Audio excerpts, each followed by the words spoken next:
സംസ്ഥാന സർക്കാരിൻ്റെ ഈ വർഷത്തെ ബജറ്റ് നാളെ അവതരിപ്പിക്കുകയാണ്. 2019-20 സാമ്പത്തിക വർഷത്തെ സാമ്പത്തിക അവലോകന റിപ്പോർട്ട് ഇന്ന് ധനമന്ത്രി സഭയുടെ മേശപ്പുറത്ത് വച്ചിരുന്നു. ആശങ്ക ഉണർത്തുന്നതാണ് കേരളത്തിൻ്റെ ധനസ്ഥിതി. വളർച്ചാ നിരക്ക് മുൻവർഷം 6.49 എന്നത് 2019-ൽ 3.45% കുറഞ്ഞിരിക്കുന്നു.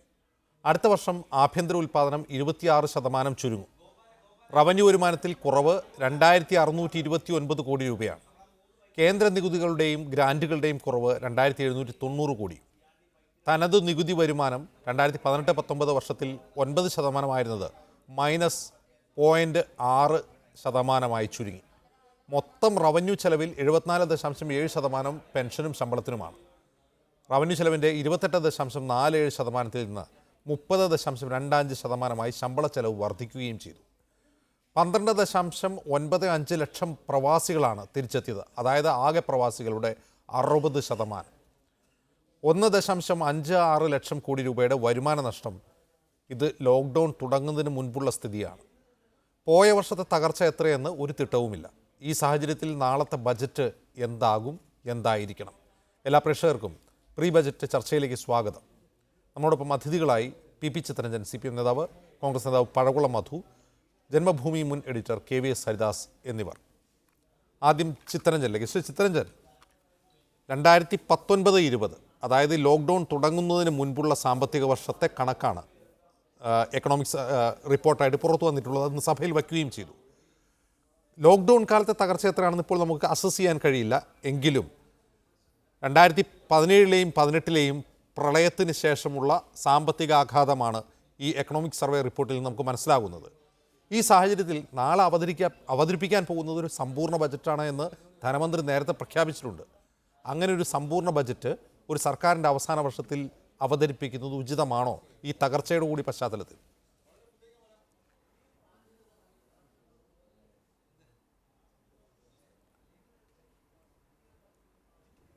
നാളെ ബഹുമാനപ്പെട്ട ധനകാര്യമന്ത്രി അവതരിപ്പിക്കുന്ന ബഡ്ജറ്റ് ഏറെ പ്രതീക്ഷയോടുകൂടിയാണ് മലയാളികൾ നോക്കിക്കാണുന്നത്. ഇവിടെ സൂചിപ്പിച്ചതുപോലെ ഈ കഴിഞ്ഞ 4 വർഷക്കാലം കേരളത്തെ സംബന്ധിച്ചിടത്തോളം വലിയ ദുരിതങ്ങളുടെ ഒരു കാലഘട്ടമായിരുന്നു. 2 പ്രളയക്കെടുതികൾ, 2017 നവംബർ മാസം 29-ാം തീയതി ഉണ്ടായ ഓഖി ദുരന്തം, അതിനുശേഷമുള്ള നിപ്പയുമായി ബന്ധപ്പെട്ട നമ്മുടെ അവസ്ഥ. അങ്ങനെ കഴിഞ്ഞ ഇന്ന് നമ്മൾ ഈ സാമ്പത്തിക വർഷത്തെ കോവിഡാണ് മുഖ്യ പ്രശ്നമായി നിൽക്കുന്നതെങ്കിൽ അതിനു മുമ്പുള്ള കേരളത്തിൻ്റെ ഈ ദുരിത കാലഘട്ടങ്ങളാകെ എങ്ങനെ നമ്മൾ തരണം ചെയ്തു എന്നതും നമ്മൾ വസ്തുനിഷ്ഠമായി വിലയിരുത്തേണ്ടതാണ്. കേരളത്തിലെ ബഡ്ജറ്റ്, ബഹുമാനപ്പെട്ട ധനകാര്യമന്ത്രി നാളെ അവതരിക്കുന്ന ബഡ്ജറ്റിൽ ഞാൻ വിശ്വസിക്കുന്നത് ഈ കഴിഞ്ഞ 4 വർഷക്കാലമായി കേരളം പിന്തുടർന്നു വരുന്ന കേരളത്തിൻ്റെ ചില സവിശേഷതകളുണ്ട്. ഒന്ന്, വികസന പ്രവർത്തനങ്ങൾ ഈ പ്രതിസന്ധിയുടെ ഈ കാലഘട്ടത്തിൽ ഈ പറഞ്ഞ പ്രതിസന്ധികളാകെ രാജ്യത്തുണ്ടായെങ്കിലും നമ്മുടെ കേരളത്തിൻ്റെ വികസന രംഗത്ത് ഒരു പിന്നോക്കാവസ്ഥയ്ക്കും അവസരമുണ്ടാക്കാൻ ഗവൺമെൻറ് തയ്യാറായിട്ടില്ല. നമ്മൾ കാണുന്നു നമ്മുടെ റോഡുകളുടെ മാറ്റം, നമ്മുടെ സ്കൂളുകൾ, നമ്മുടെ ആശുപത്രികൾ, ഇങ്ങനെ പശ്ചാത്തല സൗകര്യമാണെങ്കിലും അതോടൊപ്പം തന്നെ വിദ്യാഭ്യാസ മേഖലയിൽ, ആരോഗ്യ മേഖലയിലൊക്കെ നമുക്ക് കൈവരിക്കാൻ കഴിഞ്ഞ നേട്ടങ്ങൾ, അതോടൊപ്പം തന്നെ ക്ഷേമ പ്രവർത്തനങ്ങളുമായി ബന്ധപ്പെട്ടുകൊണ്ട് കേരളത്തിൽ നടപ്പിലാക്കിക്കൊണ്ടിരിക്കുന്ന വിവിധ ക്ഷേമ പദ്ധതികൾ, പെൻഷനടക്കം വർദ്ധിപ്പിച്ചുകൊണ്ട് അത് വലിയ തോതിൽ വർദ്ധിപ്പിച്ച് മുടങ്ങാതെ കൊടുത്തുകൊണ്ടിരിക്കുന്ന സമീപനങ്ങൾ, ഈ വറുതിയുടെ കാലഘട്ടത്തിൽ ജനങ്ങൾക്ക് പട്ടിണി കിടക്കാനുള്ള അവസ്ഥ ഉണ്ടാകാതിരിക്കുന്നതിന് വേണ്ടിയുള്ള ഫലപ്രദമായ ഇടപെടൽ, ഇതാകെ കൂട്ടിച്ചേർത്തുകൊണ്ട് തന്നെ കേരളം ഇന്ന് അഭിമുഖീകരിക്കുന്ന ഈ വരുമാനത്തിൻ്റെതാകുന്ന പ്രശ്നം, തൊഴിൽ കുറവാണ്, വരുമാനത്തിൻ്റെ കുറവ്, ആ തൊഴിൽ പരമാവധി വർദ്ധിപ്പിച്ചു കൊടുക്കാൻ കഴിയുന്ന നിലയിൽ തൊഴിൽ മേഖലയിൽ കൂടുതൽ തൊഴിലവസരങ്ങൾ സൃഷ്ടിക്കുവാൻ, കൂടുതൽ മേഖലകളിലേക്ക് നമുക്ക് കടന്നു ചെല്ലുവാൻ കഴിയുന്ന നിലയിലേക്ക് ഇതെല്ലാം കൂട്ടിച്ചേർത്തുകൊണ്ടുള്ള ഭാവി കേരളത്തെ സംബന്ധിച്ചിടത്തോളം നമുക്ക് പ്രതീക്ഷയോടുകൂടെ ഉറ്റുനോക്കാൻ കഴിയുന്ന സാധാരണക്കാരൻ്റെ ജീവിതത്തിൽ യാതൊരു നിലയിലുള്ള പോറലുമേൽപ്പിക്കാത്ത ഒരു മികച്ച ബഡ്ജറ്റ് തന്നെയായിരിക്കും നാളെയും ഡോക്ടർ തോമസ് ഐസക് അവതരിപ്പിക്കാൻ പോകുന്ന ബഡ്ജറ്റ് എന്നുള്ള കാര്യത്തിൽ യാതൊരു അതായത് ചിത്തരഞ്ജൻ നിങ്ങൾ ഈ പറയുന്ന അതായത് ഈ തകർച്ചയുടെ ഒരു നിമിഷം ചിത്തരഞ്ജൻ ഈ തകർച്ചയുടെ പശ്ചാത്തലം ഒരു വശത്ത്, മറുവശത്ത് തെരഞ്ഞെടുപ്പ് വരാൻ പോവുകയാണ്. ജനപ്രിയ പ്രഖ്യാപനങ്ങൾ ഉണ്ടാകണം, വൻകിട പദ്ധതികൾ ഉണ്ടാകണം ബജറ്റിൽ. അപ്പോൾ ഇതിനെല്ലാം ബാലൻസ് ചെയ്തുകൊണ്ടുള്ള ഒന്നായിരിക്കുമെന്നാണ് നിങ്ങൾ പ്രതീക്ഷിക്കുന്നത്?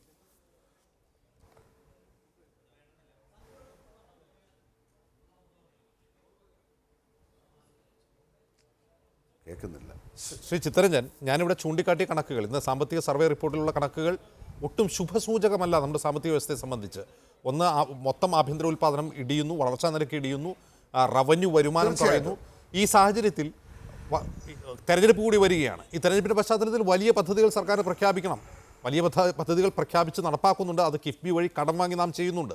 ഈ തകർച്ചയുടെ കൂടി പശ്ചാത്തലത്തിൽ ഇനി എവിടെ കടമെടുക്കും, ഇനിയും പദ്ധതികൾ എങ്ങനെ മുന്നോട്ട് കൊണ്ടുപോകും തുടങ്ങിയ ചോദ്യങ്ങൾ അവശേഷിക്കുന്നു. ചിത്തരഞ്ജൻ, ഒരിക്കൽ പോലും ആ കാര്യത്തിൽ ഉത്കണ്ഠയുടെ ഒരു ആവശ്യമില്ല. ഞാൻ അജിംസ ഒറ്റ കാര്യം ശ്രദ്ധയപ്പെടുത്തട്ടെ. ഈ കിഫ്ബി എന്ന് പറയുന്ന ഈ സംവിധാനം നമ്മുടെ കേരളത്തിൽ ഈ ഗവൺമെൻറ് ഫലപ്രദമായി കിഫ്ബിയുടെ പ്രവർത്തനങ്ങളുമായി രംഗത്ത് വന്നപ്പോൾ എന്തൊരാശങ്കയായിരുന്നു പ്രതിപക്ഷം പ്രകടിപ്പിച്ചത്? ഈ കിഫ്ബിയിലേക്ക് ആരെങ്കിലും പണം നിക്ഷേപം നൽകുമോ? ഇത് വെറുതെ ഒരു പ്രഖ്യാപനം മാത്രമല്ലേ? ഇതൊന്ന് യാഥാർത്ഥ്യമാകാൻ പോകുന്നതല്ലല്ലോ. എന്തൊക്കെയാണ് കേരളത്തിൽ പറഞ്ഞുകൊണ്ടിരുന്നത്? ഇന്നിപ്പോൾ നമ്മുടെ സംസ്ഥാനത്തെ 140 നിയമസഭാ മണ്ഡലങ്ങളുണ്ട്. ആ നിയമസഭാ മണ്ഡലങ്ങളിൽ വ്യത്യസ്ത രാഷ്ട്രീയ പാർട്ടിയുടെ പ്രതിനിധികളല്ലേ പ്രതിദാനം ചെയ്യുന്നത്. ആ മണ്ഡലങ്ങളിൽ വികസന പ്രവർത്തനങ്ങൾ നടക്കുന്നില്ലേ? ആ ഓരോ മണ്ഡലങ്ങളും എടുത്ത് നോക്കൂ. 100 കണക്കിന് കോടി രൂപയുടെ വികസന പ്രവർത്തനങ്ങൾ ഒരു ഭാഗത്ത് നടക്കുന്നു. അതോടൊപ്പം തന്നെ ഇപ്പോൾ നമ്മുടെ നാടിൻ്റെ പശ്ചാത്തല സൗകര്യവുമായി ബന്ധപ്പെട്ടുകൊണ്ട് നാഷണൽ ഹൈവേക്കുള്ള സ്ഥലമെടുപ്പ് എത്ര വേഗതയിലാണ് നടക്കുന്നത്? കുറേ അധികം ഭൂമി എടുത്തു, അതിൻ്റെ നിർമ്മാണം പൂർത്തീകരിച്ചു, ബാക്കിയുള്ള ഭൂമി എടുക്കുവാനുള്ള നടപടികൾ. നമ്മുടെ സംസ്ഥാനവുമായി ബന്ധപ്പെട്ടുകൊണ്ട് മറ്റ് വിവിധങ്ങളായ പദ്ധതികൾ. ഇപ്പോഴത്തെ പുതിയ പദ്ധതി നമുക്ക് ഇപ്പോൾ നമ്മൾ ഗെയിൽ പൈപ്പ് ലൈൻ അതിൻ്റെ പ്രവർത്തനത്തിൻ്റെ ഒരു ഘട്ടം നമ്മൾ പൂർത്തീകരിച്ചു. അതൊക്കെ കേന്ദ്രത്തിന് തന്നെ. ഞാൻ ഒരു കാര്യം കൂടി താങ്കളെ ശ്രദ്ധയിൽപ്പെടുത്തുകയാണ്. നമ്മുടെ പൊതുകടം 2,60,311 കോടി രൂപയായി ഉയർന്നിട്ടുണ്ട്. പൊതുകടം അത് ഓരോ 5 വർഷം കഴിയുന്തോറും ഏതൊരു ഗവൺമെൻറ് ഭരിച്ചിട്ടുള്ള സന്ദർഭത്തിലും നിലവിലുള്ളതിൻ്റെ ഇരട്ടി കടങ്ങളായി തന്നെ വന്നിട്ടുണ്ട്. പക്ഷേ ഇത്തവണ കടം വരുമ്പോൾ ഈ ഞാൻ പറഞ്ഞിട്ടുള്ള പ്രതികൂലമായിട്ടുള്ള ഒട്ടനവധി ഘടകങ്ങളെ നമ്മുടെ നാട് നേരിടുമ്പോഴും ഈ കേരളത്തിൽ വറുതി ഉണ്ടാകാതിരിക്കുവാൻ കഴിയുന്ന നിലയിലേക്ക് ജനങ്ങളുടെ ജീവിതത്തെ ഭദ്രമാക്കി മുന്നോട്ട് കൊണ്ടുപോകാനുള്ള വളരെ ഫലപ്രദമായിട്ടുള്ള ഇടപെടൽ നടന്നൊരു കാലഘട്ടമാണെന്നുള്ള പ്രത്യേകത നമ്മൾ കാണാതിരിക്കാൻ കഴിയുമോ? ശരി, നിസ്സാരമായ വെല്ലുവിളിയാണോ നമുക്ക് അതിലേക്ക് വിശദമായി വരാം. പറഞ്ഞതുപോലെ ഈ സാമ്പത്തിക വർഷം എടുക്കണ്ട. ശരി, ഞാൻ മടങ്ങി വരാം. ശ്രീ ചിത്തരഞ്ജൻ, ശ്രീ പഴകുളം മധു, ഇത് ഈ സർക്കാരിൻ്റെ അവസാനത്തെ ബജറ്റാണ്. എന്തായാലും അടുത്ത സർക്കാർ അധികാരമേൽക്കുമ്പോൾ, അത് UDF ആകട്ടെ LDF ആകട്ടെ, ജൂൺ മാസത്തിൽ മറ്റൊരു ബജറ്റ് അവതരിപ്പിക്കേണ്ടതായി വരും. ഇതൊരു സമ്പൂർണ്ണ ബജറ്റ് ആയിരിക്കുമെന്ന് ധനമന്ത്രി നേരത്തെ തന്നെ പ്രഖ്യാപിച്ചിട്ടുണ്ട്. പ്രതിപക്ഷം പറയുന്നത് അതിൻ്റെ ആവശ്യമില്ല, അതൊരു ഓട്ടോ അക്കൗണ്ട് പാസ്സാക്കിയാൽ മതി, ഒരു ധനകാര്യ ബിൽ പാസ്സാക്കിയാൽ മതിയാകുന്നതാണ്. പക്ഷേ ഒരു സർക്കാരിനെ സംബന്ധിച്ച് തെരഞ്ഞെടുപ്പ് നേരിടാൻ പോകുമ്പോൾ അവർക്ക് ചില ജനപ്രിയ പദ്ധതികൾ പ്രഖ്യാപിച്ചേ പറ്റൂ. ഇന്ന് പുറത്തു വന്ന സാമ്പത്തിക അവലോകന റിപ്പോർട്ടിൻ്റെ പശ്ചാത്തലത്തിൽ നാളത്തെ ബജറ്റിന് നിങ്ങൾ എങ്ങനെയാണ് കാണുന്നത്? സത്യത്തിൽ ഇവിടെ പരാമർശിക്കപ്പെട്ടതുപോലെ ഒരു സമ്പൂർണ്ണ ബജറ്റ് അവതരിപ്പിക്കാനുള്ള മാൻഡേറ്റ് ഈ ഗവൺമെന്റിന് ഇപ്പോൾ ഇല്ല. ഇനി തെരഞ്ഞെടുപ്പിന് മുമ്പ് ഏറിയാൽ 3 മാസം മാത്രമേ ഈ ഗവൺമെന്റിനുള്ളൂ. ആ 3 മാസത്തെ ചിലവിനാവശ്യമായിട്ടുള്ള ഓട്ടോ അക്കൗണ്ട് പാസ്സാക്കി ഗവൺമെന്റ് അടുത്ത ഗവൺമെന്റിന് സമ്പൂർണ്ണ ബജറ്റ് അവതരിപ്പിക്കാനുള്ള സ്വാതന്ത്ര്യം അനുവദിച്ചു കൊടുക്കേണ്ടതായിരുന്നു. പക്ഷെ നിർഭാഗ്യവശാൽ അവർക്ക് തെരഞ്ഞെടുപ്പ് ഉള്ളത് കൊണ്ട് തെരഞ്ഞെടുപ്പിൽ ചില പൊടിക്കൈകൾ കാണിക്കണം, ചില തന്ത്രങ്ങൾ ആവിഷ്കരിക്കണം, ജനങ്ങളെ സ്വാധീനിക്കാൻ. ഇപ്പോൾ പഞ്ചായത്ത് തെരഞ്ഞെടുപ്പിൽ അവർക്ക് വിജയം ഉണ്ടാക്കിയ കിറ്റാണെന്നുള്ള പ്രചാരം വലിയ തോതിലുണ്ട്. അപ്പൊ അതുപോലെയുള്ള ജനപ്രിയങ്ങളായിട്ടുള്ള ചില പദ്ധതികൾ നടപ്പാക്കണ്ടല്ലോ, പ്രഖ്യാപിച്ചാൽ മതിയല്ലോ. അത്തരം പദ്ധതികൾ പ്രഖ്യാപിച്ചിട്ട് പോകാനാണ് അവരാഗ്രഹിക്കുന്നത്. താങ്കൾ സൂചിപ്പിച്ച പോലെ അവർക്ക് തെരഞ്ഞെടുപ്പ് കാലത്തിന് മുമ്പ് ജനപ്രിയമായ പദ്ധതികൾ ആവിഷ്കരിക്കണമായിരുന്നെങ്കിൽ കഴിഞ്ഞ ബജറ്റിൽ അതാകാമായിരുന്നു. കഴിഞ്ഞ ബജറ്റിൽ അത് അവർ ചെയ്യാതെ ജനദ്രോഹങ്ങൾ ധാരാളം അടിച്ചേൽപ്പിച്ചിട്ട് ഇപ്പൊ തന്നെ ബാറുകൾ, മദ്യത്തിന്റെ വിലവർധന, ഇതെല്ലാം ബജറ്റിന് മുന്നേ നടപ്പാക്കിയാണ് മദ്യത്തിന്റെ വില വർധന ബജറ്റിന് മുൻപേ നടപ്പാക്കി. അപ്പൊ ഇത്തരം നിയമവിരുദ്ധമായിട്ടുള്ള അല്ലെങ്കിൽ ബജറ്റിന് മുമ്പ് അല്ല, ഒരു കാരണവശാലും ചെയ്തുകൂടാത്തുള്ള മദ്യത്തിന് വില വർദ്ധിപ്പിക്കുന്നത് ഒരു നെഗറ്റീവായിട്ടാണ് താങ്കൾ കാണുന്നത്? കാരണം അതിലെ 40 രൂപ വർദ്ധിപ്പിച്ചാൽ 35 രൂപയും സർക്കാർ ഖജനാവിലേക്കാണ് എന്ന് സർക്കാർ വിശദീകരിച്ചിട്ടുണ്ട്. അല്ല, മദ്യത്തിന് വില കൂട്ടേണ്ടതല്ല ഞാൻ പറഞ്ഞത്. മദ്യത്തിന് വില കൂട്ടിക്കോട്ടെ, പക്ഷെ മദ്യത്തിന് വില കൂട്ടി എന്താണ് ഇപ്പോൾ അറിയാമോ? ഒന്ന്, ഇവർക്ക് സർക്കാരിന് അഴിമതി 100 കോടി രൂപയുടെ അഴിമതി നടന്നു.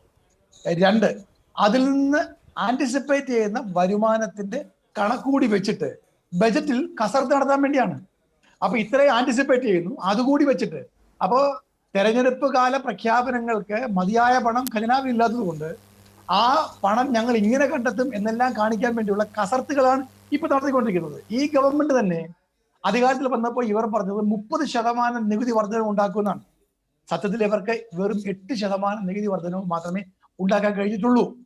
നികുതി കുടിശ്ശിക പിരിച്ചാൽ, ഇപ്പൊ നിലവിലുള്ള നികുതി കുടിശ്ശിക പിരിച്ചാൽ തന്നെ 10,000 കോടി രൂപ അധികമായി സർക്കാർ ഉണ്ടാക്കാൻ കഴിയും. ഇവരത് ഉണ്ടാക്കാൻ ശ്രമിച്ചിട്ടില്ല. റവന്യൂ റിക്കവറി നടപടികൾ ഇവർ സ്വീകരിക്കുന്നില്ല.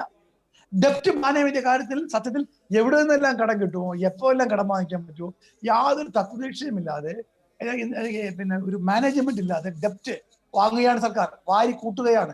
ഈ ഡെപ്റ്റ് എല്ലാം ആരുടെ മേലാണ് വന്ന് പതിക്കാൻ പോകുന്നത്? ജനങ്ങളുടെ മേലാണ്.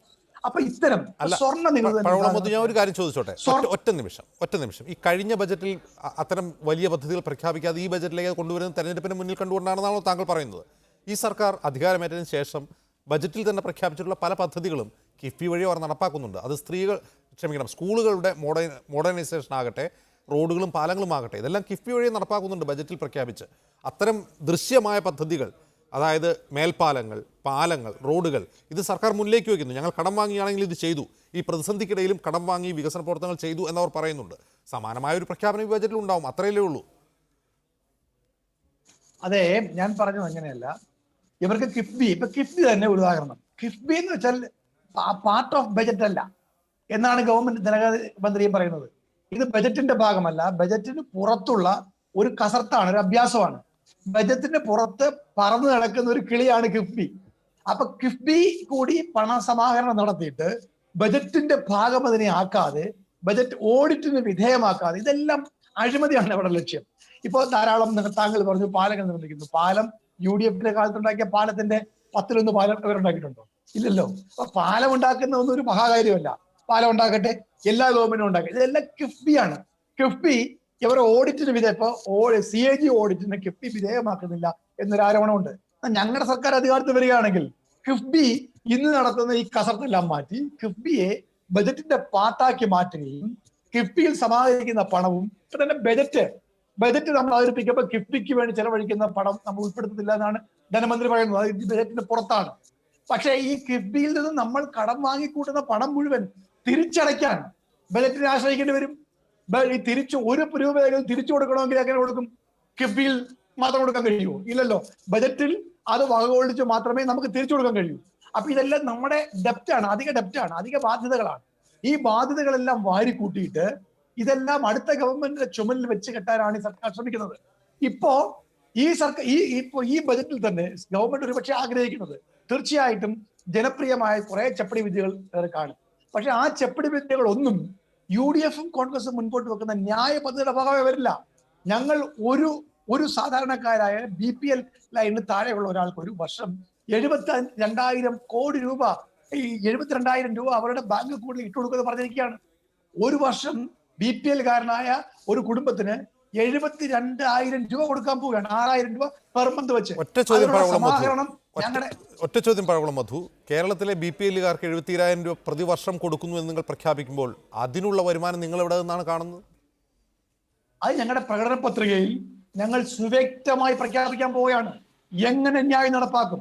ആദ്യ ഘട്ടത്തിൽ എത്ര ഹൗസ് ഹോൾഡുകാർ, രണ്ടാം ഘട്ടം എത്ര, മൂന്നാം ഘട്ടം എത്ര, ഇതിനുള്ള ഓരോ സിംഗിൾ പൈയും എവിടെ നിന്ന് വരും എന്ന് സുവ്യക്തമായി പറയാൻ പോവുകയാണ് UDF.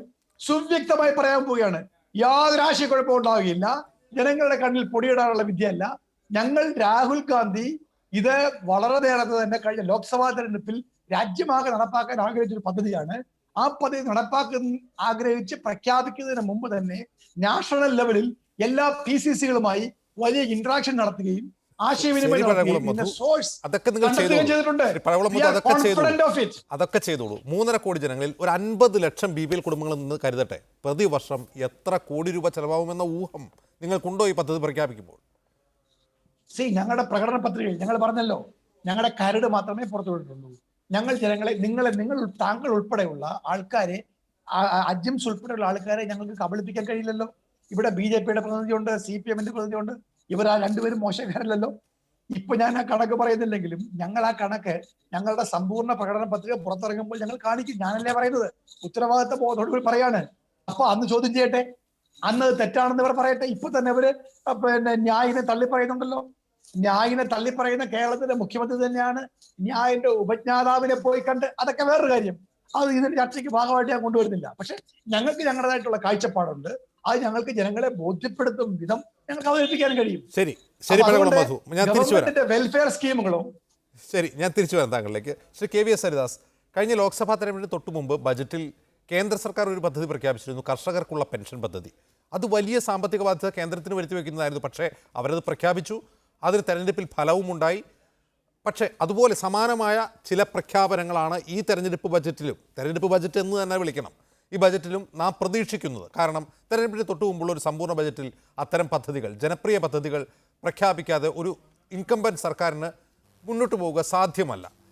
ഈ സാഹചര്യത്തിൽ ഇവിടെ UDF ന്യായ പദ്ധതി പ്രഖ്യാപിച്ചിരിക്കുന്നു. ഇതെല്ലാം വലിയ സാമ്പത്തിക സ്രോതസ് ആവശ്യമായ പദ്ധതികളാണ്. നാളെ ഇനി പ്രഖ്യാപിക്കാൻ പോകുന്ന ജനപ്രിയ പദ്ധതികളാകട്ടെ, UDF പ്രകടനപത്രയിൽ കൊണ്ടുവരുന്ന പദ്ധതികളാകട്ടെ, ഇതെല്ലാം വലിയ സാമ്പത്തിക സ്രോതസ് ആവശ്യമുള്ളതാണ്. ഇന്നത്തെ ഈ സാമ്പത്തിക അവലോകന റിപ്പോർട്ട് മുന്നിൽ വെച്ച് ഈ പദ്ധതികളുടെ ഒരു പ്രായോഗികത നിങ്ങളെങ്ങനെയാണ് കാണുന്നത്?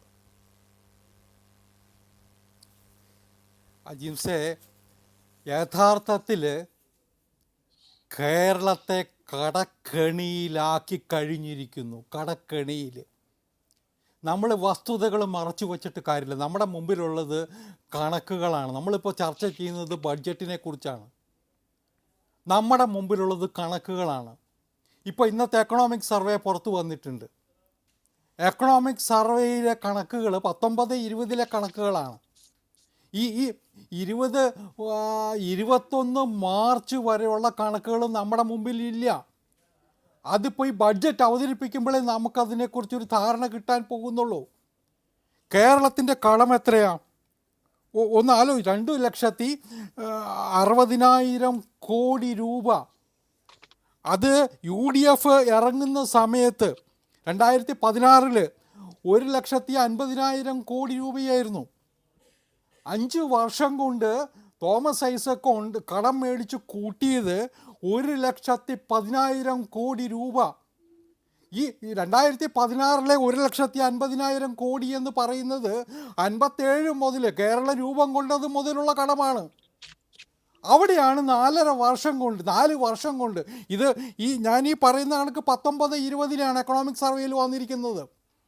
2,60,000 കോടി ആക്കിയിരിക്കുന്നു. അതിന് പുറമെ പിടിച്ചു നിൽക്കാൻ ഇപ്പോൾ ചിത്തരഞ്ജനമൊക്കെ പ്രഖ്യാപിക്കുന്ന ഒരു നമുക്കൊക്കെ നൽകുന്ന ആവേശമുണ്ടല്ലോ, വലിയ പ്രഖ്യാപനങ്ങൾ വരുമെന്ന്. അതിനും പൊതുവിപണിയിൽ നിന്ന് കടം വാങ്ങേണ്ട ഗതികേടിലേക്ക് കേരളം എത്തിച്ചേരും.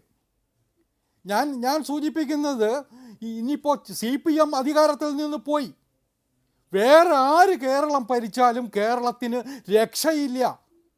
മുഴുക്കടത്തിലും മുങ്ങിക്കടക്കേണ്ടി വരും കേരളത്തിലെ ജനത. കേരളത്തിലെ ജനസംഖ്യ എത്രയാണ്? 3.34 മറ്റാണ് ഇപ്പോഴത്തെ കണക്ക്, ജനസംഖ്യയുടെ കണക്ക്. ഒരാളുടെ കടം എത്ര വരും ഒന്ന് ഊഹിച്ചു നോക്കൂ നമ്മൾ. അപ്പോൾ അത്ര അപകടകരമായ സ്ഥിതിയിലേക്ക് കേരളത്തെ തള്ളിവിട്ടിരിക്കുന്നു ഈ സർക്കാർ എന്നുള്ള യാഥാർത്ഥ്യം നമ്മൾ മുന്നിൽ കണ്ടിട്ട് വേണം ബാക്കി ചർച്ച ചെയ്യാൻ. എക്കണോമി മോശമല്ല. അതേ സമയത്ത് ശ്രീ KVS ഹരിദാസ്, എക്കണോമി മോശമല്ല എന്ന് നിങ്ങൾ എങ്ങനെയാണ് പറയുന്നത്? നമ്മൾ 2 പ്രളയങ്ങളെ നേരിട്ടു. ഈ പ്രളയം ഡിവാസ്റ്റേറ്റ് ചെയ്തു സ്റ്റേറ്റിനെ, നമ്മുടെ സമ്പദ് വ്യവസ്ഥയെ തകർത്തു.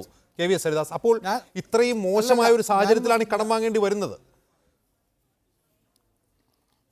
ഞാനിത് ചോദിച്ചോട്ടെ, ഞാൻ എന്ത് വേണമെങ്കിലും സമ്മതിക്കാം. നിങ്ങളൊക്കെ പറയുന്നത്, ഞാനൊരു ഉദാഹരണം പറയാം. ഈ എക്കണോമിക് സർവേയിലെ 2-3 ഫിഗേഴ്സ് ഞാൻ ചൂണ്ടിക്കാണിക്കാം. അജിംസെ, നമ്മുടെ ബാങ്ക് ഡെപ്പോസിറ്റ്സ് എന്തിൻ്റെ സിംറ്റമാണ്? 2020 5,40,47,372 കോടിയാണ് നമ്മുടെ എല്ലാ ബാങ്കുകളിലെയും കൂടിയുള്ള ഡെപ്പോസിറ്റ് വന്നിട്ടുള്ളത്. അത് മുൻ വർഷത്തെ അപേക്ഷിച്ച് കൂടുതലാണ്.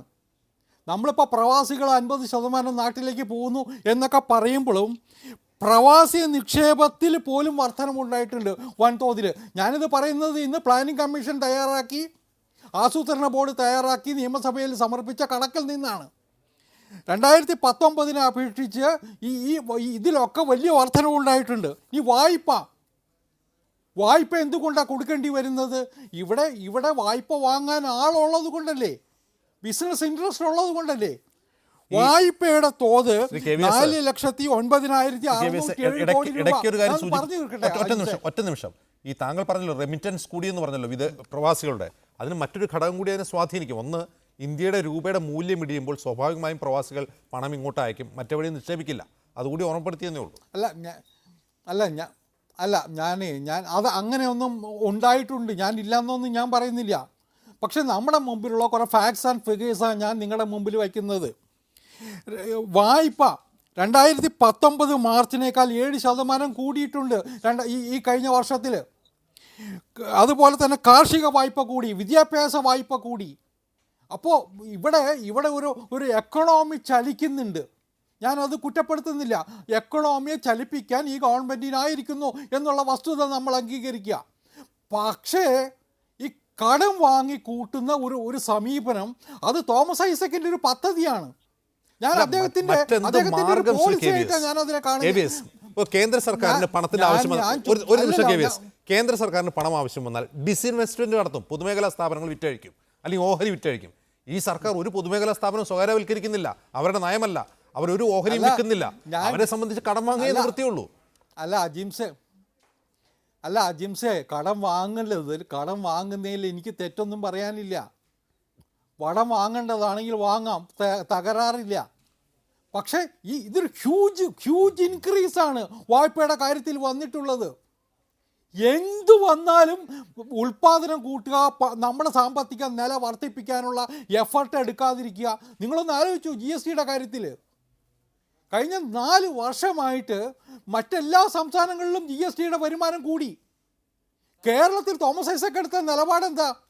ഇവിടെ ഒന്നും ചെയ്തില്ലെങ്കിലും നേരത്തെ കേന്ദ്രം നൽകിയ വാഗ്ദാനമുണ്ട്, ആ കാശ് കിട്ടും, അതുകൊണ്ട് ഇവിടെ ഒന്നും ചെയ്യേണ്ടതില്ല എന്നുള്ള സമീപനം എടുത്തു. മറ്റെല്ലാ സ്റ്റേറ്റും, അരുണാചൽ പ്രദേശ് പോലുള്ള അവികസിത നോർത്ത് ഈസ്റ്റേൺ സ്റ്റേറ്റുകൾ പോലും GSTയുടെ കാര്യത്തിൽ മുന്നിട്ട് പോയപ്പോൾ കേരളം മാത്രമാണ് പിന്തിരിഞ്ഞു നിന്നത്. കാരണം ഇവിടുത്തെ വിൽപ്പന നികുതി ഉദ്യോഗസ്ഥന്മാരുണ്ട്, പണിയില്ലാതിരിക്കുന്നുണ്ട്. അവരെ ഈ GSTയുടെ എൻറോൾമെൻറ്റിലേക്കോ അതിൻ്റെ സൂപ്പർവിഷനോ ഒന്നും നിയോഗിച്ചിട്ടില്ല. കാരണം തോമസ് ഐസക്കിൻ്റെ നിലപാടാണ് ഇതിനകത്തെ പ്രശ്നം. ഞാൻ മനസ്സിലാക്കുന്നത് ഒരു കാര്യം കൂടി ഞാൻ അജിംസ സൂചിപ്പിച്ചിട്ട് ആദ്യ റൗണ്ടിൽ അവസാനിപ്പിക്കാം. തോമസ് ഐസക്കിനെ നമ്മൾ VSൻ്റെ കീഴിൽ കണ്ടിട്ടുണ്ട് ധനകാര്യമന്ത്രി എന്ന നിലയിൽ. എന്തൊരു എഫക്റ്റീവായിരുന്നു. കേരളം മുഴുവൻ ഓടി നടന്ന് എല്ലാ കാര്യങ്ങളും ശ്രദ്ധിച്ച ഒരു തോമസ് ഐസക്ക്. ആ ഐസക്ക് പിണറായി വിജയൻ്റെ കീഴിൽ വരുമ്പോൾ ഇത്തരത്തിൽ കടം മേടിച്ച് മുന്നോട്ട് പോയാൽ മതിയെന്ന് തീരുമാനിച്ചതിൻ്റെ രാഷ്ട്രീയം എന്താ? ഞാൻ കുറ്റപ്പെടുത്തുകയല്ല, ഇത് ചിന്തിക്കേണ്ടത് മുഖ്യമന്ത്രി തന്നെയായിരുന്നു, തീർച്ചയായിട്ടും പാർട്ടിയായിരുന്നു. ശ്രീ ചിത്തരഞ്ജൻ, എന്തിന് കടം വാങ്ങി? എന്തുകൊണ്ട് കഴിഞ്ഞ സർക്കാർ ഉപേക്ഷിച്ചു പോയ കടത്തിൻ്റെ ഇരട്ടിയാക്കി ഈ സർക്കാർ പടിയിറങ്ങും എന്നാണ് KVS ഹരിദാസിൻ്റെ ചോദ്യം.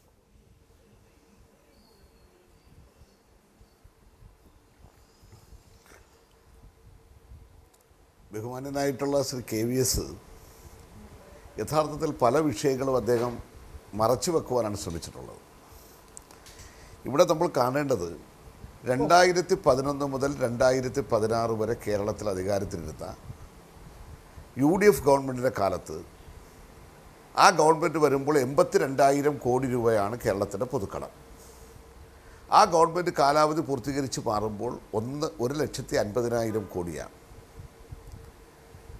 എന്ന് വെച്ച് കഴിഞ്ഞാൽ ഏകദേശം ഏതാണ്ട് ഇരട്ടിയോളം എത്തുന്നു. ഞാൻ ചോദിക്കട്ടെ, 2016 മുതൽ 2020 വരെയുള്ള ഈ 4 വർഷക്കാലം നേരത്തെ അജിംസ് ചോദിച്ചതാണ്, ഞാൻ വീണ്ടും അത് ആവർത്തിക്കാൻ നിർബന്ധിതനാകുകയാണ്. എന്താണത്? കേരളത്തിന് നേരിടേണ്ടി വന്ന പ്രതിസന്ധിയുടെ ഒരു സാഹചര്യത്തെ ഞാൻ തുടക്കത്തിൽ തന്നെ ചൂണ്ടിക്കാണിച്ചില്ലേ? ഇവിടെ ശ്രീ പഴകുളം അത് പറഞ്ഞു, നമ്മുടെ സംസ്ഥാനത്തിന് നികുതി വർധനവില്ല, നികുതി പിരിച്ചെടുക്കുന്നില്ല, അതുപോലെ തന്നെ നമ്മുടെ സംസ്ഥാനത്ത് നമ്മുടെ റവന്യൂ റിക്കവറി നടപ്പിലാക്കുന്നില്ല. ശരിയാണ്, പൂർണ്ണമായി നടപ്പിലാക്കാതിരിക്കുന്നതാണോ? ഈ കാലയളവിനുള്ളിൽ യഥാർത്ഥത്തിൽ എത്ര തവണയാണ് മൊറട്ടോറിയം പ്രഖ്യാപിക്കേണ്ടി വന്നത്? ജനങ്ങൾക്ക് തിരിച്ചടക്കാൻ കഴിയാത്ത നിലയിൽ പ്രളയത്തിൻ്റെ കെടുതികളും മറ്റ് ബുദ്ധിമുട്ടുകളും വന്ന സന്ദർഭത്തിലെല്ലാം എല്ലാവരും കൂടെ ചേർന്നെടുത്ത തീരുമാനങ്ങളല്ലേ ഈ മൊറട്ടോറിയം പ്രഖ്യാപിക്കണമെന്നുള്ളത്, അതുപോലെ തന്നെ റവന്യൂ റിക്കവറി നിർത്തിവെക്കണമെന്നുള്ളത്. അപ്പോൾ ഈ യാഥാർത്ഥ്യങ്ങളെ ഒന്നും കാണാതെ നമ്മൾ സംസാരിക്കുന്നത് ശരിയാണോ? ഞാൻ ഒറ്റ കാര്യം മാത്രം ചൂണ്ടിക്കാണിക്കാൻ ആഗ്രഹിക്കുകയാണ്. ഇപ്പോൾ കേന്ദ്ര ഗവൺമെൻറ്റിനെ സംബന്ധിച്ചിടത്തോളം കേന്ദ്ര ഗവൺമെൻറ് പല മാർഗമുണ്ടല്ലോ. കേന്ദ്ര ഗവൺമെൻറ്റിന് റിസർവ് ബാങ്കിൽ നിന്ന് പണമൊടിപ്പിക്കാനുള്ള അവസാനത്തെ സാഹചര്യങ്ങളുണ്ട്. അതുപോലെ തന്നെയല്ലേ പൊതുമേഖലാ വ്യവസായങ്ങളെ വിറ്റു തുലക്കുന്ന അടക്കമുള്ള നടപടികൾ. അവർക്ക് എത്രയാണ് നമ്മുടെ നാടിൻ്റെ പൊതുമേഖലാ സ്ഥാപനങ്ങളെ വിറക് വിലക്ക് വിറ്റ് വാങ്ങിക്കൊണ്ടിരിക്കുന്ന തുകകൾ? ഇതെല്ലാം നമ്മൾ കേരളത്തിൽ ഏതെങ്കിലും ഈ സംസ്ഥാനത്ത് ഒരു പൊതുമേഖലാ സ്ഥാപനത്തെ വിൽക്കാൻ ഗവൺമെൻറ് തയ്യാറായിട്ടുണ്ടോ? കേരളത്തിലെ പൊതുമേഖലാ വ്യവസായത്തെയും പരമ്പരാഗത വ്യവസായങ്ങളെയും സംരക്ഷിക്കുവാനുള്ള നടപടിയല്ലേ ഗവൺമെൻറ് സ്വീകരിച്ചുകൊണ്ട് മുന്നോട്ട് പോകുന്നത്?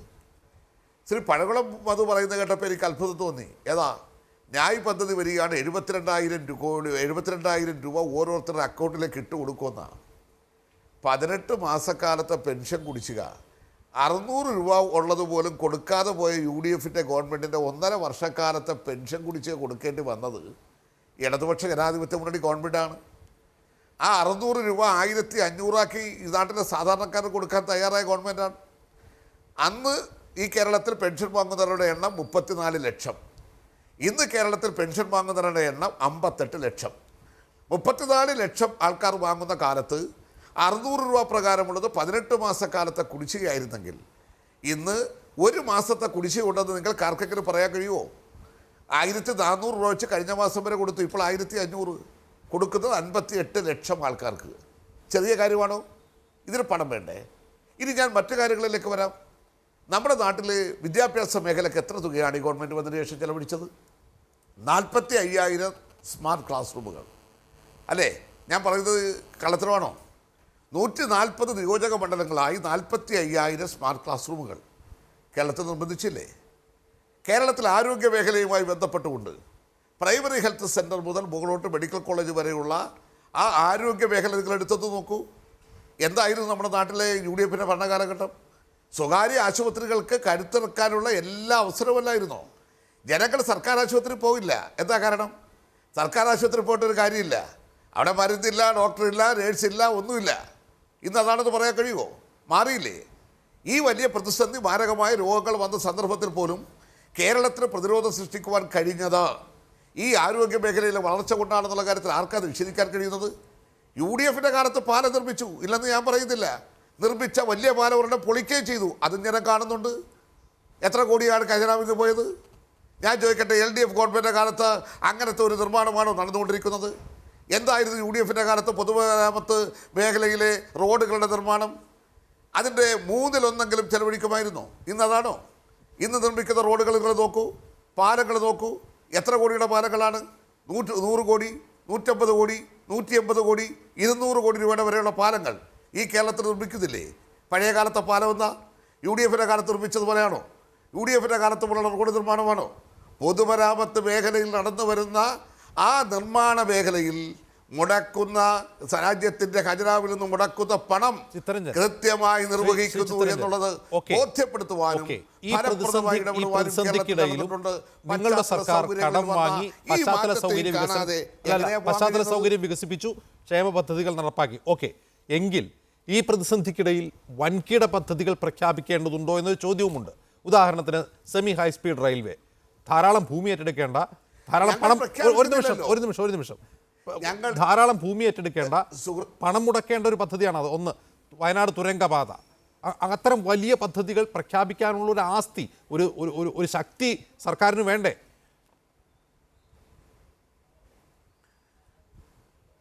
തീർച്ചയായിട്ടും നിങ്ങൾ മനസ്സിലാക്കേണ്ടത്, അസാധ്യമെന്ന് കരുതിയതെല്ലാം സാധ്യമാക്കിയ ഒരു ഗവൺമെൻറ്റാണ് പിണറായി വിജയൻ ഗവൺമെൻറ്. ഞാൻ അഭിമാനത്തോട് പറയുകയാണ്, ഈ ചർച്ചയിൽ അസാധ്യമെന്ന് കേരളം കരുതിയതിനെ സാധ്യമാക്കിയ ഒരു മുഖ്യമന്ത്രിയാണ് കേരളത്തിൻ്റെ മുഖ്യമന്ത്രി. അതാണല്ലോ നിതിൻ ഗഡ്കരി എന്ന് പറയുന്ന കേന്ദ്ര ഉപരിതല ഗതാഗത മന്ത്രി പറഞ്ഞല്ലോ. അദ്ദേഹം BJPയുടെ നേതാവാണ്. ബഹുമാനപ്പെട്ട KVS അതിനകത്ത് അഭിപ്രായ വ്യത്യാസം ഉണ്ടാകുന്നു തോന്നുന്നില്ലല്ലോ. എന്താ പറഞ്ഞത്? നാഷണൽ ഹൈവേയുടെ നിർമ്മാണമടക്കമുള്ള കാര്യത്തിൽ കേരളത്തിലെ ഗവൺമെൻറ് കാണിച്ചുള്ള ശുഷ്കാന്തി. എന്തിനേറെ ഗെയിൽ പൈപ്പ് ലൈൻ പദ്ധതി ഉദ്ഘാടനം ചെയ്തുകൊണ്ട് ബഹുമാനപ്പെട്ട പ്രധാനമന്ത്രിയായാലും ബഹുമാനപ്പെട്ട കേന്ദ്രമന്ത്രിമാരായാലും ഈ കേരളത്തിൽ ഞാൻ ചോദിക്കട്ടെ, ഫോണും ഞാൻ പണം മുതലടക്കല്ല ഞാൻ പറഞ്ഞത്. അല്ല, പണം ആരുടേതെന്നുള്ളതല്ല ഞാൻ പറഞ്ഞത് അജിംസെ. നടക്കത്തില്ലെന്ന് നടിച്ച പലതും അതിൻ്റെ ഭാഗമാണ്. ഇപ്പോൾ ഞാൻ ചോദിക്കട്ടെ, ഫോൺ പദ്ധതി വരുന്നു. ഫോൺ പദ്ധതി വരുന്നതിൻ്റെ പ്രയോജനമാർക്കാണ്? ഈ കേരളത്തിലെ എത്ര ലക്ഷം പാവപ്പെട്ട BPL കുടുംബങ്ങൾക്കാണ് അതിന് നേട്ടം കിട്ടാൻ പോകുന്നത്? കേരളത്തിലെ പൊതുസമൂഹത്തിന് എന്ത് പ്രയോജനമാണ് ഉണ്ടാകാൻ പോകുന്നത്? അതുപോലെ തന്നെയാണ് റെയിൽവേ പദ്ധതി. ഭൂമിക്ക് പൈസ വേണം, അതിന് പണം കണ്ടെത്തും. ഞാൻ ചോദിക്കട്ടെ, ഈ ഫെബ്രുവരി മാസം 20-ാം തീയതിക്കുള്ളിൽ നമ്മുടെ സംസ്ഥാനത്ത് ഇനി NHന്റെ നിർമ്മാണവുമായി ബന്ധപ്പെട്ട് തെക്കോട്ടുള്ള പ്രദേശങ്ങളിൽ എന്ന് വെച്ചാൽ ഏതാണ്ട് ഈ ആലപ്പുഴ മുതൽ തെക്കോട്ടുള്ള പ്രദേശങ്ങളിൽ അക്വയർ ചെയ്യേണ്ട ഭൂമി അക്വിസേഷൻ നടപടി പൂർത്തീകരിച്ച് ന്യായമായ വില നിശ്ചയിച്ച് 20-ാം തീയതിക്കുള്ളിൽ ആൾക്കാർക്ക് അത് കൊടുക്കുവാൻ എങ്ങനെയാണ് കൊടുക്കുന്നത്?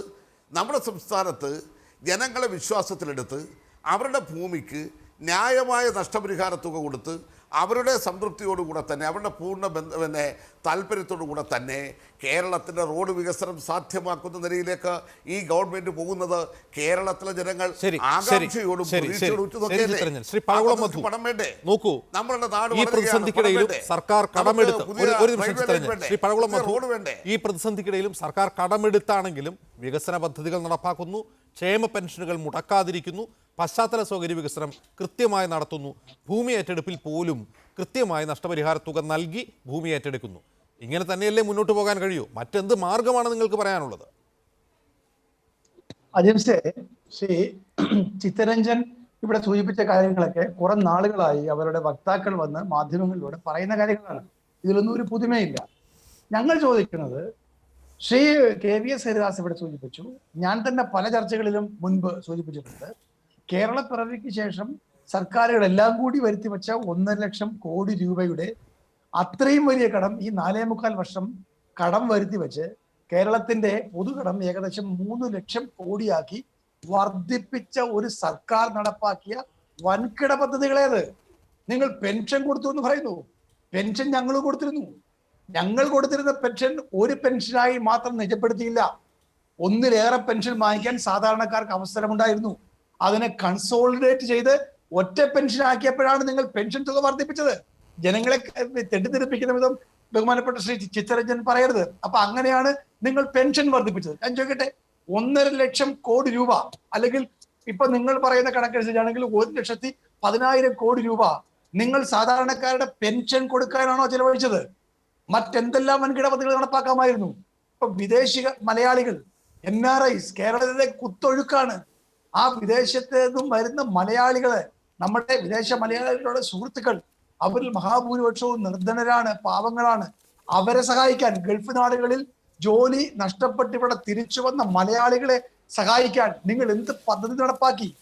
നിങ്ങൾ ഏത് വികസന രംഗത്ത് ഏത് വൻകിട പദ്ധതിയാണ് നടപ്പാക്കിയത്? സ്കൂളുകൾ അറ്റകുറ്റപ്പണി മാറ്റുക, അല്ലെങ്കിൽ സ്കൂളിന്റെ കെട്ടിടം പുതുതായി നിർമ്മിക്കുക, ഇതൊക്കെ എല്ലാ സർക്കാരും ചെയ്യുന്ന കാര്യമാണ്. നികുതി വർധനവിന്റെ കാര്യം പറഞ്ഞപ്പോ എന്നെ അദ്ദേഹം കളിയാക്കി. ഞാൻ ചോദിക്കട്ടെ, നിങ്ങളുടെ സർക്കാരിലെ ധനമന്ത്രി തോമസ് ഐസക്കാണ് നികുതി വരുമാനം 30% കണ്ട് വർദ്ധിപ്പിക്കുമെന്ന് വീമ്പിളക്കിയത്. അദ്ദേഹത്തിന് അത് കഴിഞ്ഞില്ല. സ്വർണത്തിന്റെ നികുതി തന്നെ നിങ്ങൾ നേരാവണ്ണം പിരിച്ചാൽ 5000 കോടി രൂപ നിസ്സാരമായി പിടിച്ചെടുക്കാൻ കഴിയും. 5000 കോടിയുടെ സ്ഥലത്ത് വെറും 300 കോടി രൂപ മാത്രമേ നിങ്ങൾ പിരിക്കുന്നുള്ളൂ. ഇതാണ് സാമ്പത്തിക ശാസ്ത്രജ്ഞന്മാർ പറയുന്ന കണക്കുകൾ. ഇതാണ്. അപ്പൊ നിങ്ങൾ കുറെ ചെപ്പടി വിദ്യകൾ ജനങ്ങളോട് പറയുകയാണ്. നിങ്ങളെ ഇപ്പൊ പൊതുമരാമത്ത് രംഗത്ത് നിങ്ങൾ പണം മുടക്കുന്നു എന്ന് പറഞ്ഞു. ഞാൻ നിങ്ങൾ റോഡുകളും പാലങ്ങളും നിർമ്മിക്കുന്നത് ഞാൻ ചെറുതായോ കളിയാക്കുകയോ ചെയ്യുന്നില്ല. അതൊക്കെ നടക്കട്ടെ, നല്ലത് തന്നെ. എന്നാൽ നിങ്ങൾ കൊടുക്കുന്ന പൊതുമരാമത്ത് വർക്കിൽ 1000 കോടി രൂപയുടെ കരാർ നിങ്ങൾ കൊടുക്കുന്നത്, ടെൻഡർ പോലും ഇല്ലാതെ കൊടുക്കുന്നത് ഊരാളുങ്കൽ സൊസൈറ്റിക്കാണ്. ആ ഊരാളുങ്കൽ സൊസൈറ്റിക്ക് 1000 കോടി രൂപ കൊടുത്തിട്ട് അതിൽ നിന്നും കമ്മീഷൻ വസൂലാക്കുന്നത് നിങ്ങളുടെ പാർട്ടി ഫണ്ടിലേക്കാണ്. അപ്പൊ നിങ്ങൾ ഈ അധികമായി കടം വാങ്ങുന്നതും നിർലോഭമായി ചെലവഴിക്കുന്നതും നിങ്ങൾ ഈ പറയുന്ന പൊതുമരാമത്ത് വർക്കുകൾ കൂടുതലായി ചെയ്യുന്നതും എല്ലാം ഊരാളുങ്കൽ സൊസൈറ്റിയെ പുഷ്ടിപ്പെടുത്താനാണ്. Uralungal society is equal to CPM state committee. അത് നിങ്ങളുടെ ദുഷ്ടലാക്കാണ്, നിങ്ങൾ അഴിമതി നടത്താൻ വേണ്ടിയുള്ള വളഞ്ഞ വഴിയാണ്. എന്തിന്? ലൈഫ് മിഷൻ നിങ്ങളുടെ വലിയ ഫ്ലാഗ്ഷിപ്പ് പ്രോഗ്രാമല്ലേ ലൈഫ് മിഷൻ. ആ ലൈഫ് മിഷൻ പദ്ധതിയിൽ CBI എൻക്വയറി വന്നത് കണ്ടപ്പോ നിങ്ങൾ വലിയ കോലാഹലം ഉണ്ടാക്കി. കോടതി പറഞ്ഞു CBI എൻക്വയറി വേണമെന്ന് പറഞ്ഞു. ആ ലൈഫ് മിഷൻ പദ്ധതിയിൽ വന്ന ഗ്രാന്റിൽ പോലും നിങ്ങൾ കമ്മീഷൻ അടിച്ചു മാറ്റിയില്ലേ? ഇന്ന് പ്രതിപക്ഷ നേതാവ് മുഖ്യമന്ത്രിയോട് ചോദിച്ചു, നിങ്ങൾ പ്രളയകാലത്ത് ലോകമെമ്പാടുമുള്ള മലയാളികൾ നിർലോഭമായി സർക്കാരിന് ലഭിച്ച പണം എത്ര, അത് നിങ്ങൾ വ്യക്തമാക്കൂ, പുറത്തു വരൂ, കണക്ക് പുറത്തു കൊണ്ടുവരൂ എന്ന് മുഖ്യമന്ത്രിയോട് പറഞ്ഞപ്പോ അദ്ദേഹം ചോദിച്ചു, അദ്ദേഹം ഉത്തരം പറഞ്ഞു. അദ്ദേഹം എന്താ പറഞ്ഞത്? ഞാൻ വേറൊരു ജനുസാണെന്ന്. അദ്ദേഹം ഏത് ജനുസാണെന്നാണ് നമ്മളെ പറഞ്ഞ് ഭീഷണിപ്പെടുത്തുന്നത്? ഈ ജനങ്ങളെ ഭീഷണിപ്പെടുത്തുകയല്ലേ? അങ്ങനെയാണോ മുഖ്യമന്ത്രി ചെയ്യേണ്ടത്? താങ്കൾ ഇവിടെ പറഞ്ഞ ഈ വികസനങ്ങളെല്ലാം എല്ലാ സർക്കാരിന്റെ കാലത്ത് നടക്കുന്നതാണ്. അതിൽ അല്പം പോലും മെച്ചപ്പെട്ട് നിങ്ങൾക്ക് പ്രവർത്തിക്കാൻ കഴിഞ്ഞില്ല. നിങ്ങൾ റോഡ് കൊണ്ടുവന്നതും പാലമുണ്ടാക്കിയതും ഊരാളുങ്കലിനെ ബലപ്പെടുത്താൻ വേണ്ടിയാണ്. അത് നിങ്ങളുടെ ദുഷ്ടലാക്കുള്ള കണ്ണാണ്, അത് അഴിമതിക്ക് വേണ്ടിയുള്ളതാണ്. അത്തരം പദ്ധതികൾ മാത്രമേ നിങ്ങൾ നടപ്പാക്കിയിട്ടുള്ളൂ. സർക്കാരിന്റെ എല്ലാ മേഖലയിലും സാമ്പത്തിക അച്ചടക്കം ഒരു മേഖലയിൽ പോലും കൊണ്ടുവരാൻ കഴിഞ്ഞിട്ടില്ല. നിങ്ങളുടെ കിഫ്ബിയിൽ ഒരു കാര്യം കൂടി, കിഫ്ബിയിൽ നിങ്ങൾ ചെലവഴിക്കുന്ന പണം, കോടിക്കണക്കിന് രൂപ പണം നിങ്ങൾ ചെലവഴിക്കുന്നത് ഒരു നിയന്ത്രണവുമില്ലാതെയാണ്. ഇത് തോമസ് ഐസക്കിന്റെ ഒരു സ്വകാര്യ കമ്പനി പോലെയാണ് കിഫ്ബി പ്രവർത്തിക്കുന്നത്. ഞങ്ങൾ അധികാരത്തിൽ വന്നാൽ കിഫ്ബിയെ ബജറ്റിന്റെ ഭാഗമാക്കും. ഭരണഘടനാനുസൃതമായ പരിശോധനകൾ കിഫ്ബിയിൽ നടക്കും.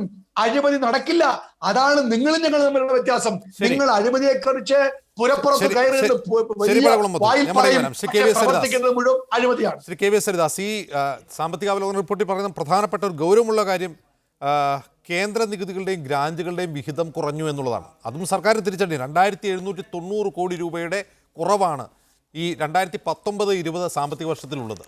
കേന്ദ്രത്തിൽ ലഭിക്കേണ്ട വിഹിതം പോലും കൃത്യമായി ലഭിക്കുന്നില്ല, അതിൽ കുറവുണ്ടാകുന്നു എന്ന് പറയുമ്പോൾ ഈ പറയുന്ന പ്രതിസന്ധിക്ക് കേന്ദ്രവും ഒരു കാരണക്കാരാണ്. ഞാൻ വരാം, ജിംസ് അതിലേക്ക് വരാം. ഞാൻ ആദ്യം സംസാരിക്കുമ്പോൾ നമ്മുടെ സുഹൃത്ത് മധു പറഞ്ഞ ഒരു കാര്യത്തെക്കുറിച്ച് പരാമർശിക്കാതെ പോയത് ശരിയായില്ല, ഞാൻ വിട്ടുപോയതാണ്.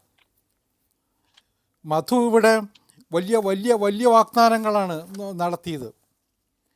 അവർ 50 ലക്ഷം അല്ലെങ്കിൽ BPLകാർക്ക് ന്യായ് പദ്ധതി നടപ്പിലാക്കും, 72,000 ഉറുപ്പിക കൊടുക്കും.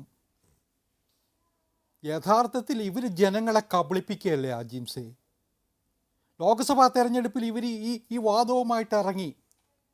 അന്ന് ചിത്തരഞ്ജൻ്റെ പാർട്ടിക്കാരും അതേ മുദ്രാവാക്യം ചുവന്നുകൊണ്ട് നടന്നു കേരളത്തിന് പുറത്ത് നാണമില്ലാതെ. എന്നിട്ട് തല മൊട്ടയടിച്ച സ്ഥിതിയിലെത്തിയ അവർ. ഒരാളും വിശ്വസിച്ചില്ലല്ലോ. ഒരാൾ വിശ്വസിച്ചോ ഇവരെ? അങ്ങനെ ഒരു അവസ്ഥയുണ്ട്. അതും കഴിഞ്ഞു. 3 നിയമസഭാ തെരഞ്ഞെടുപ്പുകൾ പിന്നാലെ വന്നു. മധ്യപ്രദേശിലും രാജസ്ഥാനിലും ഛത്തീസ്ഗഡിലും. അവിടെയും ഇവർ 3 സ്റ്റേറ്റിലും ന്യായ് പദ്ധതി നടപ്പിലാക്കുമെന്ന് രാഹുൽ ഗാന്ധി, ഓർമ്മയുണ്ടോ ജിംസിന്? മധ്യപ്രദേശിൽ കാവ്യ ഉടുപ്പൊക്കെ ഇട്ട് സന്യാസിയെ പോലെ വോട്ട് പിടിക്കാൻ നടന്ന ചിത്രം. അവിടെയും പറഞ്ഞത് ന്യായ് പദ്ധതി തന്നെയാണ്. 18 മാസം കമൽനാഥ് അവിടെ മുഖ്യമന്ത്രിയായിട്ട് ഉണ്ടായിരുന്നില്ലേ? നടപ്പിലാക്കിയോ? രാജസ്ഥാനിലും പഞ്ചാബിലും ഛത്തീസ്ഗഡിലും അവർ നടപ്പിലാക്കിയിട്ടുണ്ടോ? ഇവർക്ക് നടപ്പിലാക്കാൻ പറ്റൂല ഒരു സ്ഥലത്തും. ജനങ്ങളുടെ മുമ്പിൽ തെരഞ്ഞെടുപ്പ് വരുമ്പോൾ ഓരോരോ വാഗ്ദാനം കൊടുക്കുക ചെയ്യുന്നേ. അതിപ്പോൾ കേരളത്തിലും കൊണ്ടുവരികയാണ് ചെന്നിത്തലയും കൂട്ടരും കൂടി. കേരളത്തിലെ ജനങ്ങൾ ഇതിനേക്കാൾ ബുദ്ധിമാന്മാരാണ്. കോൺഗ്രസ് ഭരിച്ച സംസ്ഥാനങ്ങളിൽ നടപ്പാക്കാൻ പറ്റുന്ന ഒരു ആത്മവിശ്വാസം അവർക്കില്ല. കാരണം ഭരിച്ചൊരു 1.5 കൊല്ലം കഴിയുമ്പോഴേക്കും അവരൊക്കെ പർച്ചേസ് ചെയ്യല്ലേ നിങ്ങൾ? പിന്നെ എങ്ങനെ നടപ്പാക്കും പദ്ധതി? അല്ല അത് ജിംസിന്റെ തമാശ ഞാൻ എടുക്കുന്നു. പക്ഷേ രാജസ്ഥാനിലും പഞ്ചാബിലും ഛത്തീസ്ഗഡിലൊക്കെ അവരിപ്പോഴും ഭരിക്കുന്നുണ്ട്. മഹാരാഷ്ട്രയിൽ ഇവരുടെ ഭരണമല്ലേ ഉള്ളത്. നടപ്പിലാക്കിക്കൂടെ? എന്തുകൊണ്ടാണ് നടപ്പിലാക്കാത്തേ? അപ്പോ ഇത് ജനങ്ങളെ കബളിപ്പിക്കാം. എവിടെയെങ്കിലും ഒരു സ്റ്റേറ്റിലെങ്കിലും ഇത് നടപ്പിലാക്കിയിട്ട് കേരളത്തിൽ വന്ന് ഇവർ പ്രസംഗിക്കട്ടെ. പക്ഷെ ഇവിടെ ചിത്തരഞ്ജൻ അതിനെ എതിർക്കാനുള്ള ധാർമ്മിക അവകാശമില്ല. കാരണം തമിഴ്നാട്ടിലൊക്കെ ഇവർ നെഞ്ചോട് ചേർന്നാണ് വോട്ട് പിടിച്ചത് ഒന്നിച്ച്. ഈ ന്യായ് പദ്ധതിയുടെ പേരും കൂടി പറഞ്ഞിട്ടാ. കന്യാകുമാരിയിലേക്ക് കടന്നാൽ, നമ്മുടെ കളിയൊക്കവള കടന്നാൽ ഇവർ ഒന്നിച്ചല്ലേ വോട്ട് പിടിച്ചത്. അതുകൊണ്ട് ഇവർക്ക് അതിനുള്ള അവകാശമില്ല, ധാർമ്മിക അവകാശമില്ല, കബളിപ്പിക്കല. പിന്നെ വേറൊന്നുകൂടി ഞാൻ വേറൊന്നുകൂടി പറയാം. എനിക്ക് ഇവരുടെ ചിത്തരഞ്ജൻ്റെ സാമ്പത്തിക നിലപാടുകളെക്കുറിച്ചുള്ളത് കുറേ വികസന പ്രവർത്തനങ്ങൾ നടത്തിയിട്ടുണ്ട്. ഞാൻ അതിനൊക്കെ കുറച്ച് കാണുന്നില്ല. കേരളത്തിലെ ദേശീയപാത വികസനം ഞാൻ പലപ്പോഴും ചർച്ചകളിൽ തുറന്നു പറഞ്ഞിട്ടുണ്ട്. അത് മുടക്കമുണ്ടാക്കി, പല താല്പര്യങ്ങളും ഉണ്ടായിരുന്നു അതിൻ്റെ പുറകിൽ. ഗെയിൽ പൈപ്പ് ലൈനിനെതിരായിട്ട് നിലകൊണ്ടിരുന്നവരെ നമ്മൾ കണ്ടിട്ടുണ്ട്. അവിടെയൊക്കെ പിണറായി വിജയൻ്റെ ഒരു ആത്മവിശ്വാസം കൊണ്ട് തന്നെയാണ് അത് പലപ്പോഴും നടപ്പിലായത്. ഞാൻ അതൊക്കെ അംഗീകരിക്കുന്നു, ഞാൻ കുറച്ച് കാണുകയല്ല. പക്ഷേ ഇത്തരം പദ്ധതികൾ നടപ്പിലാക്കാൻ കോടാനുകോടി രൂപ കടം മേടിച്ചാൽ അതിൻ്റെ എഫക്റ്റ് എന്താണ്? അത് രാജ്യത്തോടും കേരളത്തോടൊരു കമ്മിറ്റ്മെൻറ്റ് വേണ്ടേ ഒരു സർക്കാരിനും പാർട്ടിക്കും? അതുണ്ടാകുന്നില്ല. അതിനിവിടെ ഞാൻ നേരത്തെ സൂചിപ്പിച്ചത് തോമസ് ഐസക്കും പിണറായി വിജയനും തമ്മിലുള്ള ധാരണയില്ലായ്മ കൊണ്ട് തന്നെയാണ്. ശരി, അങ്ങനെയാണോ ഞാൻ പറയട്ടെ, ഞാൻ വളരെ പെട്ടെന്ന് മടങ്ങി വരാം. ഒരു ചെറിയ ഇടവേള. ശ്രീ ചിത്തരഞ്ജൻ, ഉൽപാദനം വർദ്ധിപ്പിക്കുന്നതിന് പകരം കടം വാങ്ങി നിങ്ങൾ കുറേയൊക്കെ കാര്യങ്ങൾ ചെയ്തു എന്ന് KVS പറയുന്നുണ്ട്. അതുപോലെ അത് എല്ലാ സർക്കാരുകളും ചെയ്യുന്നതാണെന്ന് പഴകുളം മധുവും പറയുന്നു. പക്ഷേ ഇങ്ങനെ കടം വാങ്ങി, അതായത് 50 കൊല്ലം കൊണ്ട് പല സർക്കാരുകൾ വാങ്ങിക്കൂട്ടിയ കടത്തിൻ്റെ ഇരട്ടിയാക്കി നിങ്ങൾ എന്നാണ് നിങ്ങൾക്കെതിരെയുള്ള പ്രധാന ആരോപണം. ഇതൊരു മോശം സാമ്പത്തിക മാനേജ്മെൻറ്റാണ്. തോമസ് ഐസക്കിൻ്റെ മുൻകാലങ്ങളെ അപേക്ഷിച്ച് ഇത് തീർച്ചയായിട്ടും വീഴ്ചയാണ് എന്നും ഇവർ പറയും.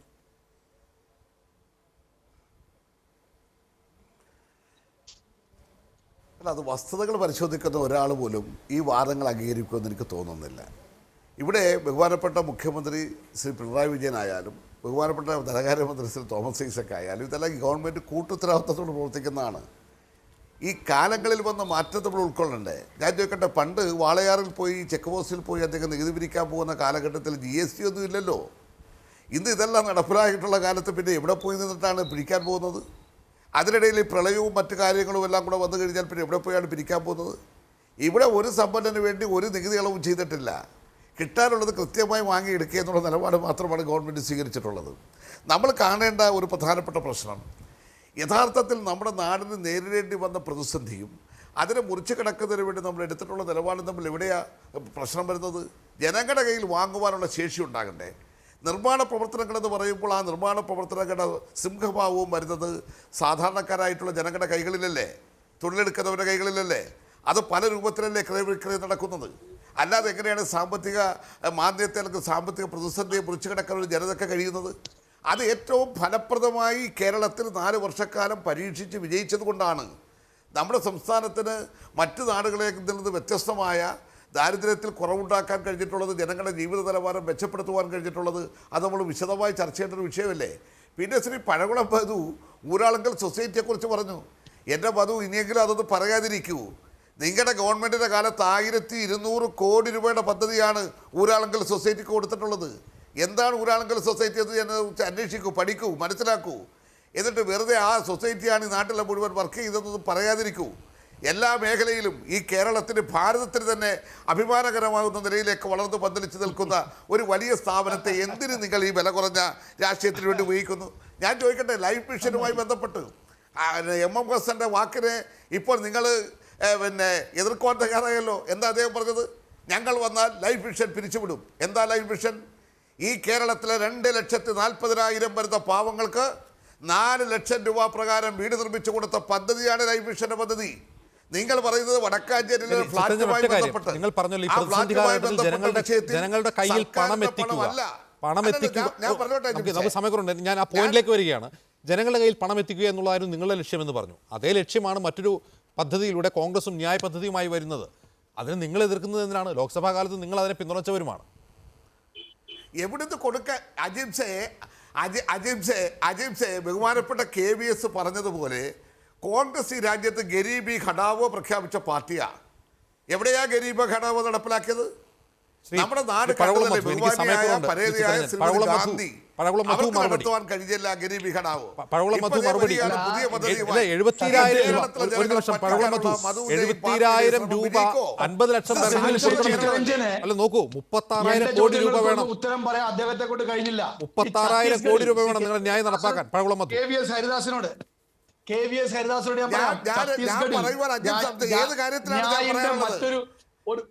ഞാൻ ചോദിക്കട്ടെ ശ്രീ ബദോയ്, ഞാൻ ഒറ്റ കാര്യം ചോദിക്കട്ടെ, പ്രളയ ഫണ്ടുമായി ബന്ധപ്പെട്ട് ഈ ഗവൺമെന്റ് 10 പൈസയുടെ തിരിമറി കാണിച്ചിട്ടുണ്ടോ? പ്രളയ ഫണ്ട് വരുന്നത് ഉണ്ട്, സർക്കാരിന്റെ ഉണ്ട്, അക്കൗണ്ടിലേക്കല്ലേ? ഉണ്ട്. അതല്ലേ മുഖ്യമന്ത്രി നിയമസഭയിൽ കോടികളുടെ പറഞ്ഞത്? തിരിമറി. നിങ്ങളുടെ പ്രതിപക്ഷ തിരിമറി, നേതാവ് തിരിമറി. എന്തെങ്കിലും സക്കീർ വിളിച്ചു ഹുസൈൻ. പറഞ്ഞത്? എവിടെ? സക്കീർ ആര് ഹുസൈൻ. നടത്തി? ആര് നടത്തി? സക്കീർ ഹുസൈൻ. അത് സക്കീർ അത് ഹുസൈൻ. നടത്തിയിട്ടുണ്ടെങ്കിൽ അത് പ്രളയ ഫണ്ട് തട്ടിപ്പ്, പ്രളയ ഫണ്ട് തട്ടിപ്പുണ്ട്, പ്രളയ ഫണ്ട് തട്ടിപ്പുണ്ട്. എന്തായാലും കേരളത്തിലെ ഭരണം നിയന്ത്രിക്കുന്നത് മുഖ്യമന്ത്രിയുടെ ദുരിതാശ്വാസ നിധി കൂടി ഓക്കെ, പ്രവളമത് പറഞ്ഞ് അവസാനിപ്പിക്കും. സമഗ്രമുണ്ട്, പ്ലീസ്. അല്ല ഞാൻ ചിത്തരഞ്ജന്റെ ചോദ്യം ഉത്തരം പറയാം. അതിന് മുമ്പ് KVS ഹരിദാസ് ചോദിച്ചു, അല്ല ഇന്ത്യയിൽ എവിടെയാണ് ന്യായം നടപ്പാക്കിയെന്ന് ചോദിച്ചു. അങ്ങോട്ട് ഞാൻ പറയാം, ഛത്തീസ്ഗഡിൽ ന്യായയുടെ മറ്റൊരു രൂപത്തിൽ ആദ്യ 3 ഘട്ടമായി നടത്താൻ പോകുന്ന ന്യായ ആദ്യഘട്ടം ഛത്തീസ്ഗഡിൽ രാജീവ് ഗാന്ധി കിസാൻ ന്യായ യോജന സോണിയാഗാന്ധി ഉദ്ഘാടനം ചെയ്തു 2020 തന്നെ. ഈ കഴിഞ്ഞ ദിവസങ്ങളിൽ ഉദ്ഘാടനം ചെയ്തു. താങ്കളത് പരിശോധിക്കണം കേട്ടോ. ന്യായന്റെ പൂർണ്ണ രൂപത്തിലല്ല, ന്യായന്റെ 1ാം ഘട്ടം ഛത്തീസ്ഗഡ് നടപ്പാക്കി. ഞങ്ങളുടെ ഗവൺമെന്റ് ആണ് ഭരിക്കുന്നത്. ചിത്തരഞ്ജൻ പറയുന്നത് 1500 കോടി കൊടുത്തു എന്നാണ്. അന്ന് നിങ്ങൾ സർക്കാർ ഒരു സഹകരണ സംഘം വന്ന് അപേക്ഷിച്ചാൽ ഞങ്ങൾ കൊടുക്കും, നിങ്ങളുടെ സംഘടന. ഇപ്പൊ അതാണോ? ഇപ്പൊ പകൽ കൊള്ളയല്ലേ? ആയിരക്കണക്കിന് കോടി രൂപയുടെ കരാറുകൾ ടെൻഡറില്ലാതെ കൊടുക്കല്ലേ? നിയമസഭാ മന്ദിരത്തിൽ ഞാൻ പറയട്ടെ, 76 കോടി രൂപ മാത്രമാണ് നിയമസഭാ മന്ദിരം നിർമ്മിക്കാൻ ചെലവായത്. നമ്മുടെ മിടുക്കനായ സ്പീക്കർ 4.25 വർഷം കൊണ്ട് 100 കോടി രൂപ അവിടെ നിർമ്മാണ പ്രവർത്തനങ്ങൾക്കും ആഘോഷങ്ങൾക്കുമായി ചെലവഴിച്ചു.